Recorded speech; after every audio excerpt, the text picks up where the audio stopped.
유시간자TV 오늘 영상은 6급 선정한자 20개 글자 중에서 나머지 10개 글자를 보도록 하겠습니다. 먼저 푸를청입니다. 푸를청은 날생과 우물정이 결합된 글자입니다. 날생은 삐친 별과 한일, 흑토가 합쳐진 글자인데요. 삐친 별은 생명을 의미하는 부수이고 한일은 흙을 뚫고 나오는 싹을 의미하고 있습니다. 여기에 흑토가 합해져서 날생은 흙에서 생명의 싹이 나오는 것을 형상화한 글자입니다. 그래서 푸를청은 날생과 우물정이 합해져서 우물가에서 자라나는 싱싱한 새싹을 뜻하게 되어서 푸르다, 젊다라는 의미의 글자가 되었습니다. 다음은 해년이라는 글자입니다. 해년은 벼화와 사람인이라는 두 개의 부수가 합해져서 만들어졌습니다. 먼저 벼화는 벼가 여물어서 고개를 숙인 모습을 형상화한 글자이고요. 각골무늬 모양은 이렇습니다. 그래서 벼나 곡식, 모 등의 뜻을 나타냅니다. 사람인은 각골무늬 모양을 보면 이렇습니다. 사람이 팔을 앞으로 내밀고 서 있는 모습입니다. 해년의 각골무는 이런 모양인데 벼화와 사람인이 위아래로 결합된 글자입니다. 지금은 모양이 많이 변해서 잘 알아볼 수 없지만 볕단을 등에 지고 가는 사람을 그린 글자이고요. 이는 추수를 했다는 것으로 한 해가 마무리되었다는 것을 뜻해서 해, 나이, 새해를 뜻하는 글자가 되었습니다. 같이 한번 써보도록 하겠습니다.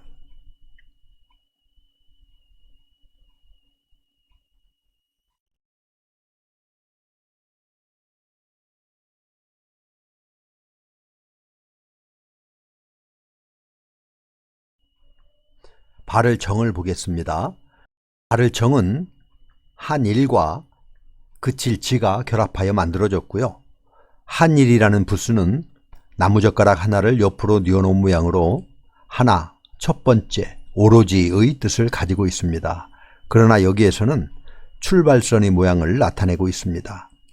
그칠지는 발의 모습에서 나온 글자이고요.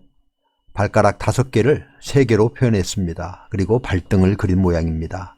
그래서 발을정은 한일과 그칠지가 합쳐진 글자로 출발선에 서 있는 발의 모습으로 정벌하러 간다는 의미의 글자입니다. 그런데 전쟁을 일으켜 정벌하러 가기 위해서는 정당한 명분이 있어야 하기 때문에 바르다라는 의미가 생겨나게 되었습니다. 또 발을정에는 처음이라는 의미도 있습니다.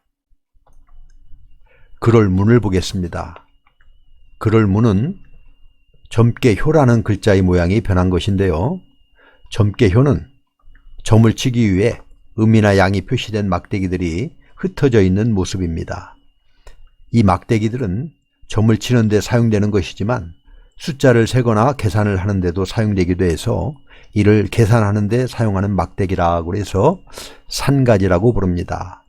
이 산가지에는 또는 양의 문양이 새겨져 있는데 그래서 문양이나 문이라는 의미를 가지고 있었는데 시간이 흐름에 따라서 글자, 문장 또는 꾸미다 라는 의미를 가지게 되었습니다.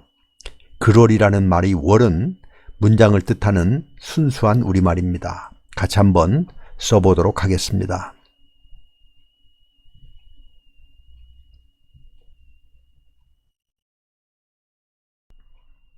주인주를 보겠습니다. 주인주는 쌓아놓은 장작 위로 타오르는 불을 그린 글자인데 과거에 불을 피워내는 것이 어려웠던 시대에는 불을 만들어내고 잘 다룰 줄 아는 사람이 우두머리가 되었듯이 주인 또는 임금 등의 뜻이 있는 글자입니다. 다음으로 마디촌을 보겠습니다. 마디촌은 사람의 손목에 점을 찍은 모양으로 손끝에서 맥박이 뛰는 곳까지 길이를 뜻하고 있습니다. 마디나 촌수를 뜻하는 글자이며 마디촌이 붓수로 쓰일 때는 손과 관련된 의미로 사용이 됩니다. 같이 한번 써보도록 하겠습니다.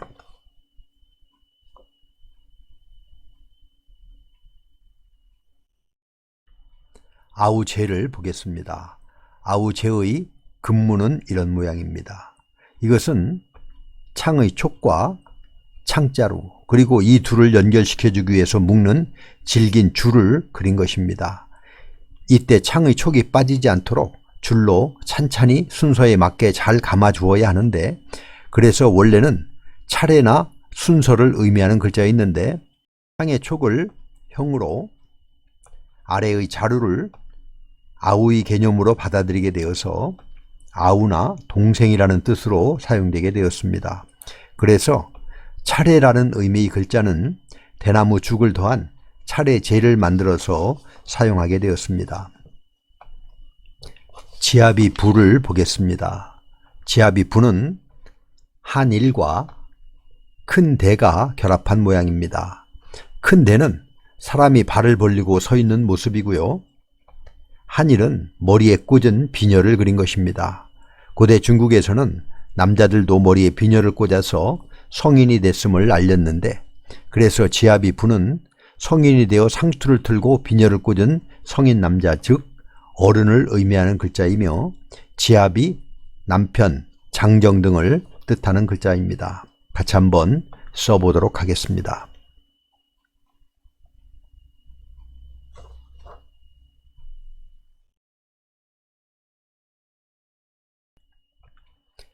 적을 소를 보겠습니다.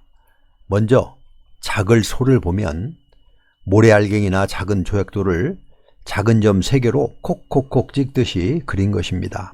글자의 균형을 잡기 위해서 가운데 점을 길게 늘려서 현재의 모습이 되었습니다. 작을 소는 크기가 작다라는 의미입니다. 적을 소는 작을 소의 모래알갱이를 납작한 그릇에 담아놓은 모양입니다. 그래서 적을 소는 부피나 양이 적다는 의미를 나타내게 되었습니다. 다음으로 저녁석을 보겠습니다. 저녁석은 깊은 밤에 뜨는 환한 달에 비해서 작고 흐릿한 달의 모습을 그린 글자입니다. 그래서 저녁이라는 뜻을 가지고 있습니다. 이렇게 해서 6급 선정 한자를 모두 살펴보았습니다. 다음 영상에서는 6급 교과서 한자어를 알아보도록 하겠습니다. 적을 소와 저녁석을 다 같이 한번 써보도록 하겠습니다. 감사합니다.